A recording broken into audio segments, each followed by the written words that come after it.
Welcome everyone. आज हम journey पर निकलेंगे मिस्टीरियस चंबल नदी की तरफ। इसके पानी में बसी हैं कहानियां, लेजेंड्स की, चंबल के डकैतों की।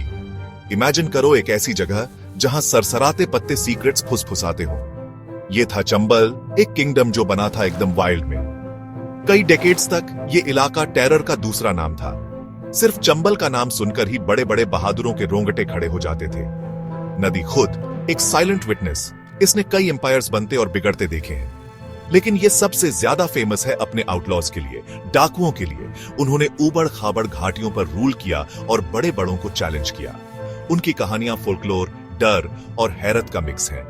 ये है वो चंबल जिसे हम एक्सप्लोर करने वाले हैं। सो बकल अप फोल्क्स, हम इंडिया के सबसे नोटोरियस बैडलैंड्स के दिल में डीप डाइव करने वाले हैं। हम चंबल के सीक्रेट्स को अनकवर करेंगे। हम उस डर को फील करेंगे जिसने उस जमीन को जकड़ रखा था। Get ready for the drama, get ready for Chambal. अब बात करते हैं इस ड्रामा के स्टेज की, चंबल नदी। विंध्या रेंज से निकलकर यह मध्य प्रदेश, राजस्थान और उत्तर प्रदेश से होकर बहती है। ये कई लोगों के लिए लाइफलाइन है, पानी देती है और वाइल्ड लाइफ को सपोर्ट करती है। लेकिन जो टेरेन ये बनाती है वो सच में स्पेशल है।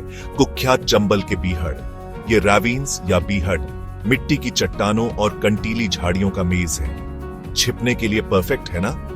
उनके लिए तो एब्सोल्युटली परफेक्ट जो पकड़े नहीं जाना चाहते थे। डाकू इस टेरेन को अपनी हथेली की तरह जानते थे। ये ऊबड़ खाबड़ लैंडस्केप उनका सबसे बड़ा साथी था, उनका नेचुरल किला। चंबल नदी अमेजिंग वाइल्ड लाइफ के लिए एक सैंक्चुअरी भी है। घड़ियाल, रिवर डॉल्फिन्स, कछुए और पक्षी, ये एक बायोडिवर्सिटी हॉटस्पॉट है। एक रिमाइंडर कि डेंजर के लिए मशहूर जमीन पर भी लाइफ फलती फूलती है। इसकी जंगलीपन ने इलाके की खतरनाक रेपुटेशन को और बढ़ा दिया। ज्योग्राफी बहुत इंपॉर्टेंट थी। ये सिर्फ एक बैकड्रॉप नहीं था, ये चंबल की स्टोरी में एक एक्टिव प्लेयर था। मुश्किल टेरेन ने पुलिसिंग को नाइटमेयर बना दिया था, और जो इसके सीक्रेट्स जानते थे उनके लिए भागना इजी था। नदी खाना पानी देती थी और बीहड़ शेल्टर देते थे। ये एक सेल्फ कंटेन्ड दुनिया थी जहां बाहर वालों का स्वागत नहीं था और जहां डाकू अनडिस्प्यूटेड मास्टर्स थे। ऐसा लगता था मानो जमीन खुद उनके साथ साजिश कर रही हो, अपने बागी बेटों को प्रोटेक्ट करने के लिए। क्या जगह है ना? Absolutely fascinating. अब वो पार्ट जिसका आप सबको इंतजार था। खुद डाकू मान सिंह, फूलन देवी, पान सिंह तोमर जैसे नाम लेजेंड्स बन गए। कुछ को रॉबिन हुड जैसा माना जाता था तो कुछ बस प्लेन टेरिफाइंग थे। चलो बात करते हैं मान सिंह की, सबसे खतरनाक डाकुओं में से एक। वो 1940s और 50s में एक्टिव था। कहते हैं उसका एक कोड ऑफ ऑनर था। वो कभी औरतों या बच्चों को नुकसान नहीं पहुंचाता था। वो सिस्टम के खिलाफ एक रेबल था, नाइंसाफी के खिलाफ। उसका गैंग बहुत पावरफुल था और आसानी से हाथ नहीं आता था। पुलिस ने सालों तक उसे पकड़ने की कोशिश की, लेकिन बीहड़ों ने उसे प्रोटेक्ट किया।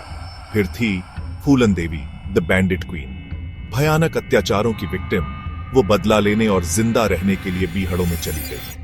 उसकी कहानी एक यंग अब्यूज्ड लड़की से एक खूंखार डाकू लीडर बनने की ट्रांसफॉर्मेशन की है। वो एक क्रूर पैट्रियार्कल सोसाइटी के खिलाफ रिबेलियन का सिंबल बन गई। और पान सिंह तोमर को कौन भूल सकता है, आर्मी का सूबेदार और इंडिया के लिए चैंपियन स्टीपल चेस रनर। लेकिन जमीन के झगड़ों और करप्ट सिस्टम ने उसे बीहड़ों में धकेल दिया।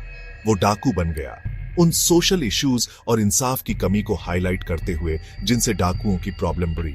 ये सिर्फ माइंडलेस विलन्स नहीं थे, ये कॉम्प्लेक्स कैरेक्टर्स थे, अपने मुश्किल हालातों की देन थे। और उनकी कहानियां चंबल की आत्मा में बस गई हैं, हमेशा के लिए। इमेजिन करो उस जमाने में जीना, चंबल घाटी में या उसके आसपास। वो कांस्टेंट डर कितना अनबेरेबल रहा होगा। रात में दरवाजे पर हर दस्तक, हर अनजान चेहरा। क्या वो हो सकते हैं डाकू? लोग एक अनिश्चितता के साये में जीते थे। ट्रैवल करना डेंजरस था, खासकर अंधेरा होने के बाद। सड़कें अनसेफ थीं। रैंसम के लिए किडनैपिंग आम बात थी। बिजनेसेस को नुकसान हुआ, डेवलपमेंट रुक गया। डाकू एक पैरेलल अथॉरिटी थे। कई इलाकों में उनकी बात ही कानून थी। डर सिर्फ वायलेंस का नहीं था, डाकुओं और पुलिस के बीच क्रॉसफायर में फंसने का भी डर था। दोनों तरफ वाले बेरहम हो सकते थे। गांवों पर अक्सर छापे पड़ते थे। डाकुओं या उनके सिंपथाइजर्स की तलाश होती थी। बेगुनाह लोग सफर करते थे। वो आगे कुआं, पीछे खाई वाली हालत में फंसे थे।